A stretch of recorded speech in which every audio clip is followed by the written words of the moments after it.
Welcome to सभी। तो प्यारे बच्चों, आज हम लोग करेंगे कक्षा 7वीं विज्ञान पाठ्य पुस्तक विज्ञान की बातें में पार्ट 6 के प्रश्न उत्तर। पार्ट 6 का नाम है श्वसन। तो आशा करता हूँ कि आपने इस पाठ को अच्छे से पढ़ा होगा। प्रश्न उत्तर मैं आपको यहाँ से करवा दूंगा। तो आप लोग को पहले पेन और कॉपी निकाल लेना है और मेरे साथ आपको इन चीज़ों को नोट करना है। प्रथम प्रश्न है, सही उत्तर पर सही का निशान लगाइए। पहला, अत्यधिक शारीरिक श्रम करने के बाद हमारे पैर एवं हाथ की पेशियों में निम्नलिखित किसके जमा होने से दर्द होने लगता है? का अल्कोहल, खा लैक्टिक अम्ल, गा कार्बन डाइऑक्साइड या घा ग्लूकोज। तो इसका सही उत्तर होगा लैक्टिक अम्ल, कि हमारे हाथ एवं पैर की पेशियों में लैक्टिक अम्ल का जमाव होता है जिसके कारण इसमें दर्द होने लगता है।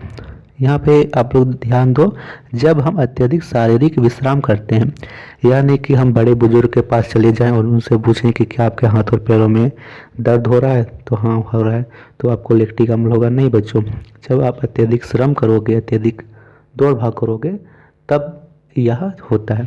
और आप लोग को ध्यान रखना है कि लैक्टिक अम्ल दूध में भी होता है। यहाँ से आप लोग को ये चीज़ नोट कर लेना है कि दूध में भी लैक्टिक एसिड पाया जाता है। दूसरा प्रश्न है, किसी सामान्य वयस्क व्यक्ति की विश्राम अवस्था में औसत श्वसन दर होती है? का 9 से 12 प्रति मिनट, खा 15 से 18 प्रति मिनट, गा 21 से 24 प्रति मिनट या घा 30 से 33 प्रति मिनट। तो इसका सही उत्तर होगा 15 से 18 प्रति मिनट। ये आपको नोट करना है। तीसरा प्रश्न है, निम्न में से कौन मानव श्वसन अंग के भाग नहीं है?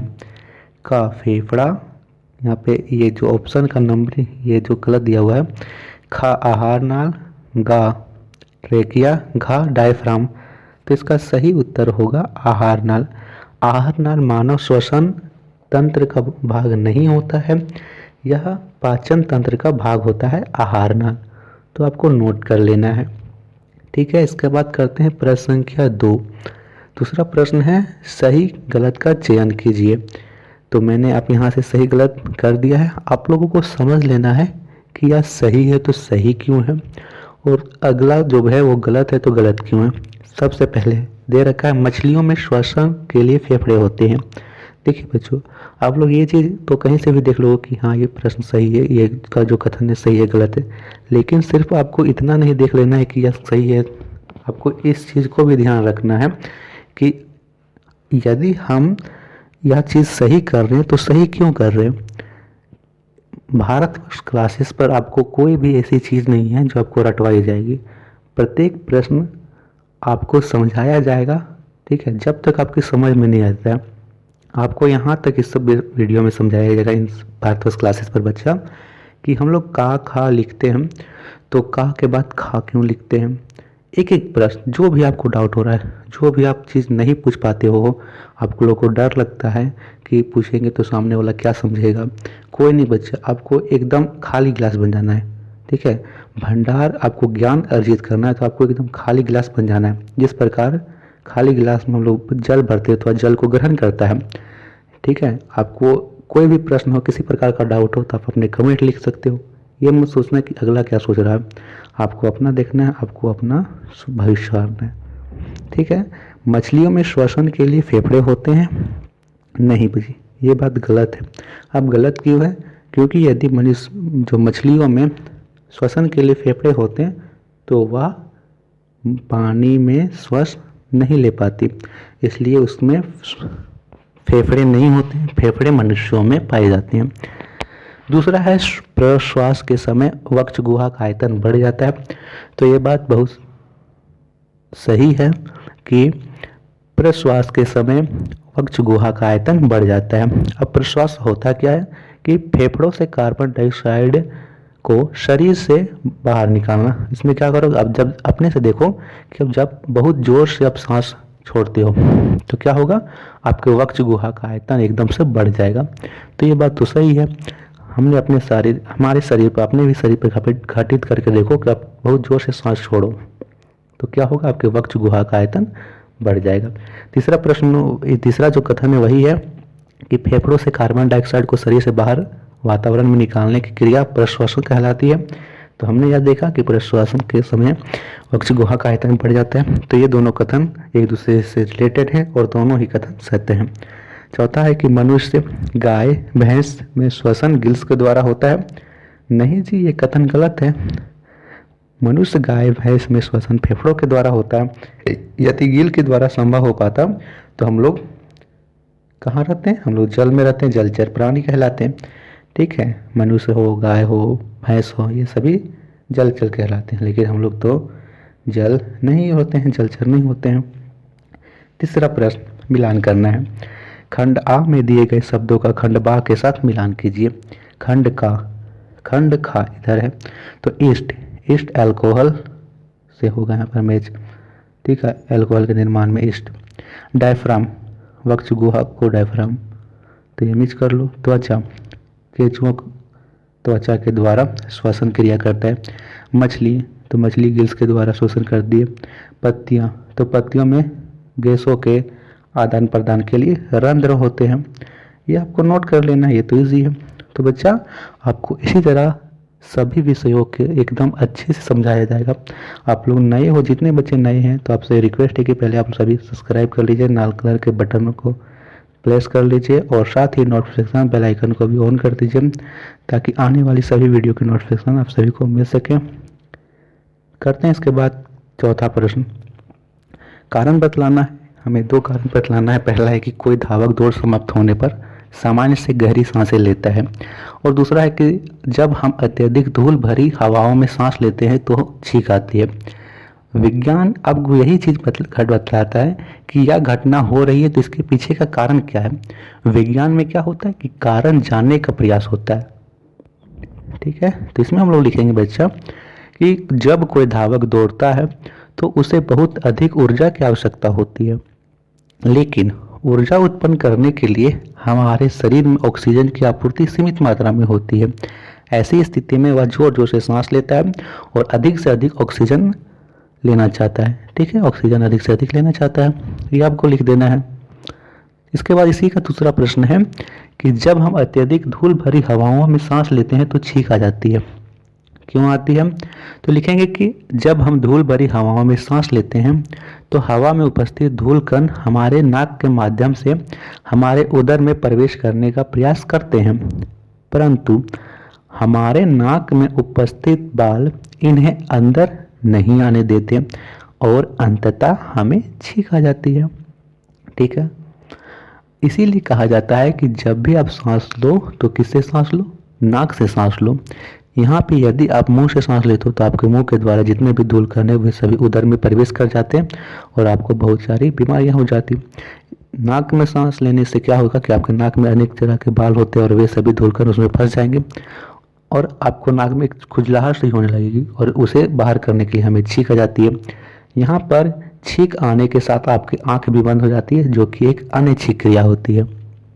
पांचवा प्रश्न है, वायवीय और अवायवीय श्वसन में समानता और अंतर बतलाइए। तो मैंने यहाँ पर समानता भी बतलाने का प्रयास किया है और साथ ही मैंने अंतर भी बतलाया है। आप लोग इसे ध्यान से पढ़ोगे तो आपको समानताएं भी नजर आएगी, अंतर भी नजर आएंगे। लिखेंगे इसके उत्तर में, कोशिकाओं में जब ऊर्जा उत्पादन के लिए ग्लूकोज अणुओं का विखंडन ऑक्सीजन की उपस्थिति में कार्बन डाइऑक्साइड तथा जल में होता है, तब यह प्रक्रिया ऑक्सी या वायवीय श्वसन कहलाती है। फिर लिखेंगे, जब ग्लूकोज का विखंडन ऑक्सीजन की अनुपस्थिति में होता है तब यह प्रक्रिया अनॉक्सी या वायवीय श्वसन कहलाती है। अब आप यहाँ से बताओ कि सर समानता क्या है और इसमें अंतर क्या है। तो समानता यह है बच्चा कि दोनों में ग्लूकोज अणुओं का विखंडन हो रहा है, चाहे वो वायवीय में हो या अवायवीय में, ये हो गई समानता। असमानता क्या है कि इसमें ऑक्सीजन की उपस्थिति होती है वायवीय में, लेकिन अवायवीय में ऑक्सीजन की अनुपस्थिति होती है। इसमें उपस्थिति, इसमें अनुपस्थिति। आई होप कि आपको अंतर समझ में आया होगा। छठा प्रश्न है, मनुष्य के श्वसन अंगों का वर्णन कीजिए। तो हमें श्वसन अंगों का नाम लिख देना है। लिखेंगे इसमें श्वसन अंगों में, मनुष्य के श्वसन अंगों में नासद्वार, ग्रसनी, कंठ, श्वसन नली, उपास्थि, फुसफुस, डायफ्राम इत्यादि हैं। लिख लेना है आपको। इसके बाद प्रश्न संख्या 7। सातवां प्रश्न है, 3 प्रश्नलियाँ लीजिए, प्रत्येक का 3/4 भाग तक जल से भरिए। इन्हें ए, बी तथा सी द्वारा चिन्हित कीजिए। प्रश्नली ए में घोंघा रखिए, प्रश्नली बी में कोई जलीय पौधा रखिए तथा सी में घोंघा और पौधा दोनों रखिए। किस प्रश्नली में कार्बन डाइऑक्साइड की मात्रा अधिक होगी? तो ये चीज़ मैं आपको करके दिखाऊंगा कि प्रश्नली ए, बी, सी ले लेते हैं, ठीक है। तो मैं आपको इसका रीज़न भी समझाऊंगा कि क्यों होता है, क्यों नहीं होता है, आपको समझना है। देखिए, मान लीजिए यह है प्रश्नली ए, ठीक है बच्चा। फिर यहाँ से हम एक और प्रश्नली ले लेते हैं, ये है प्रश्नली बी, फिर ये है प्रश्नली सी। नेक्स्ट कहा गया है कि तीनों में हमें जल भरना है 3/4। अब यहाँ पे आप लोग समझो 3/4 क्या होता है। जैसे यह एक, ठीक है, एक सर्कल है, इसका 3 भाग में जल है, तो इतना भर देना हमें, लगभग यह यहाँ तक आ जाएगा, यहाँ तक जल से भरा जाएगा, यानी थोड़ा सा बचा हुआ होगा, जब नहीं, इतना भाग हमें जल से भर देना है। ए को भी हमने भर दिया, बी को भी हमने जल से भर दिया 3/4, और सी को भी 3/4 भाग जल से भर देना है। अब हमें नेक्स्ट कहा गया है कि प्रश्नली ए में घोंघा रखिए। तो यहाँ से हम प्रश्नली ए में एक घोंघा रख देते हैं कि मान लीजिए जी यह एक घोंघा है, यह एक घोंघा है, मान लीजिए, ठीक है, यह एक घोंघा है। दूसरा, प्रश्नली बी में जलीय पौधा रखिए। तो प्रश्नली बी में हम एक जलीय पौधा रख लेते हैं कि मान लीजिए यह एक जलीय पौधा है या इसकी पत्तियां हैं, ठीक है। प्रश्नली सी में घोंघा और जलीय पौधा दोनों रखिए। तो इसमें हम लोग जलीय पौधा पहले यहाँ लगा देते हैं। चलिए, ये हो गया जलीय पौधा, और यहाँ पे हमें घोंघा भी रख देना है। चलिए, घोंघा आ गया। अब हमें बतलाना है कि किस प्रश्नली में कार्बन डाइऑक्साइड की मात्रा अधिक होगी। आप लोग यहाँ से हमें बताओ कि कार्बन डाइऑक्साइड का वातावरण में कहाँ से होता है, कहाँ से या कार्बन डाइऑक्साइड आता है। तो देखो, जो जीव जंतु श्वसन क्रिया में ऑक्सीजन लेते हैं और कार्बन डाइऑक्साइड छोड़ते हैं। पेड़ पौधे वातावरण से भोजन निर्माण के लिए कार्बन डाइऑक्साइड लेते हैं और ऑक्सीजन छोड़ते हैं। प्रश्नली ए में घेंगा है, जो कि एक जीव जंतु के अंतर्गत आएगा, तो यह वातावरण में उपस्थित ऑक्सीजन को ग्रहण करेगा और कार्बन डाइऑक्साइड को छोड़ेगा। तो इस प्रश्नली के अंदर जितना भी ऑक्सीजन का भाग होगा वो सभी यह ग्रहण कर लेगा। जितना भी ऑक्सीजन है, यह जो घोंघा है उसमें उन्होंने ग्रहण कर लिया, जितना भी है ऑक्सीजन यह ग्रहण कर लिया, और इसमें कार्बन डाइऑक्साइड इसने छोड़ दिया। तो इस प्रश्नली में पूरा कार्बन डाइऑक्साइड भर गया, ऑक्सीजन को इसने ग्रहण कर लिया। दूसरे में क्या है, दूसरे में एक पौधा है, तो पौधा क्या करेगा कि इस प्रश्नली में जितना भी कार्बन डाइऑक्साइड होगा वो ग्रहण कर लेगा और यह इसमें ऑक्सीजन छोड़ देगा। तो इसमें क्या होगा, ऑक्सीजन की मात्रा पूरे भर जाएगी। और इसमें क्या होगा, जो प्रश्नली सी है, ये जो घोंघा है वो कार्बन डाइऑक्साइड छोड़ेगा और ऑक्सीजन लेगा, लेकिन जो यह पौधा है वो कार्बन डाइऑक्साइड लेगा और ऑक्सीजन छोड़ेगा। तो इसमें एक संतुलन बनेगा, जिसमें ना तो ऑक्सीजन की मात्रा घटेगी और ना ही कार्बन डाइऑक्साइड की मात्रा बढ़ेगी। तो इसमें संतुलन बना रहेगा, ठीक है। लेकिन प्रश्नली ए में ऑक्सीजन का तो कोई स्रोत नहीं है, तो इसमें क्या होगा, कार्बन डाइऑक्साइड की मात्रा धीरे धीरे बढ़ने लगेगी और यह पर कार्बन डाइऑक्साइड से भर जाएगा, और इसमें क्या होगा, ऑक्सीजन से भर जाएगा। तो प्रश्नली ए में कार्बन डाइऑक्साइड की मात्रा अधिक होगी। आई होप कि आपको समझ में आया होगा। फिर भी बच्चे आपको डाउट हो कि कैसे हुआ सर, मुझे समझ में नहीं आया, तो फिर से मैं आपको समझा दूंगा। आपको वीडियो में कमेंट कर देना, मैं आपको इस चीज़ को फिर से समझा दूंगा। वैसे तो मैंने बिल्कुल आसानी से किया है, क्योंकि यह ऑक्सीजन छोड़ने का, यह जो है प्रश्नली ए में घोंघा है, तो यह ऑक्सीजन लेगा, कार्बन डाइऑक्साइड छोड़ेगा, तो इसमें ऑक्सीजन की समाप्ति हो जाएगी, कार्बन डाइऑक्साइड भर जाएगा। इसमें एक जो जलीय पौधा है तो यह ऑक्सीजन ग्रहण करेगा, कार्बन डाइऑक्साइड छोड़ेगा।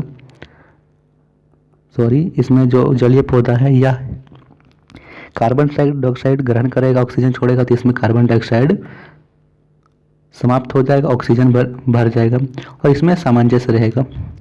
तो फलतः जो ए प्रश्नली है उसमें ऑक्सीजन की कमी हो जाएगी और इसमें कार्बन डाइऑक्साइड की मात्रा बढ़ जाएगी। तो इसका सही उत्तर होगा ए, प्रश्नली ए में कार्बन डाइऑक्साइड की मात्रा अधिक होगी। इसके बाद है 8वां प्रश्न, अवायवीय श्वसन के फलस्वरूप बनने वाले पदार्थ का क्या है। जब ये पेशी में होता है, तो अवायवीय श्वसन किस में होता है, ऑक्सीजन की अनुपस्थिति में। और जब यह पेशी में होता है, तो पेशी में मैंने आपको वही बताया कि जब हम अत्यधिक तेज गति से दौड़ते हैं तो हमारी पेशी में ऑक्सीजन की कमी हो जाती है। अब जब पेशी में ऑक्सीजन की कमी होती है तो कौन सा अम्ल जमता है, हमने प्रश्न संख्या 1 में ही किया था, वेरी गुड, लैक्टिक एसिड। तो लैक्टिक एसिड होता है। दूसरा, जब यह ईस्ट में होता है तो उसमें अल्कोहल बनता है। इसके बाद 9वां प्रश्न, जब हमें नींद आती है तो हम जमाई लेते हैं, ऐसा क्यों होता है।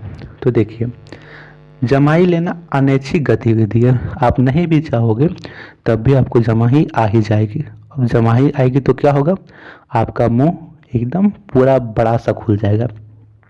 ये आपको देखना है कि मेरा मुंह कितना बड़ा खुल सकता है, तो आप जमाई के समय चेक कर सकते हो। एकदम अंतिम सांस तक लगेगा कि जो हमारा जो ओंठ का साइड में है वो ही फट जाएगा, इतना बड़ा खुल जाता है। तो इसमें हमें इतना बड़ा मुंह खोलना क्यों पड़ता है, क्योंकि हमें इससे भरपूर मात्रा में ऑक्सीजन की प्राप्ति हो और जहाँ भी ऑक्सीजन की कमी हो गई हो पूरी हो जाती है। तो क्या होता है कि इस प्रक्रिया में मुंह इतना खुल जाता है कि हम भरपूर मात्रा में सांस ले सके। ठीक है, ये आपको नोट कर लेना है। प्रश्न संख्या 10, वायु में उपस्थित कौन सी गैस वायवीय श्वसन के लिए जरूरी है। श्वसन में ऑक्सीजन की क्या भूमिका है। तो वायवीय श्वसन यहाँ पे लिख रहा है, तो वायवीय श्वसन में किसकी आवश्यकता होती है, ऑक्सीजन की उपस्थिति में। तो वायु में उपस्थित ऑक्सीजन गैस वायवीय श्वसन के लिए जरूरी है। पृथ्वी पर जीवन के लिए ऑक्सीजन बेहद आवश्यक है। बिना ऑक्सीजन के मनुष्य जिंदा नहीं रह सकता। ऑक्सीजन के माध्यम से ही ऊर्जा का उत्सर्जन संभव होता है तथा श्वसन क्रिया सुचारू रूप से चलती है। तो आशा करता हूँ कि आप सभी को वीडियो पसंद आया होगा। आप सभी को इस प्रश्नों में रिलेटेड किसी प्रकार का डाउट हो, कोई शब्द ना समझ में आते हो, या फिर इस पाठ में संबंधित किसी प्रकार का डाउट हो, तो आप अपने डाउट कमेंट में लिख सकते हो। और भारतवर्ष क्लासेस पर नए हो तो सब्सक्राइब ज़रूर करना। आपको इसी तरह मज़ेदार तरीके से सभी विषय कंप्लीट करवाए जाएंगे, सभी विषय के प्रश्नोत्तर। तो धन्यवाद बच्चा, नेक्स्ट वीडियो में हम सभी करेंगे अध्याय 7 के प्रश्नोत्तर। तब तक आप अपनी चीज़ों को पढ़ते रहिए और चीज़ों को रिवीजन करते रहिए। धन्यवाद, मिलते हैं नेक्स्ट वीडियो में। Thank you.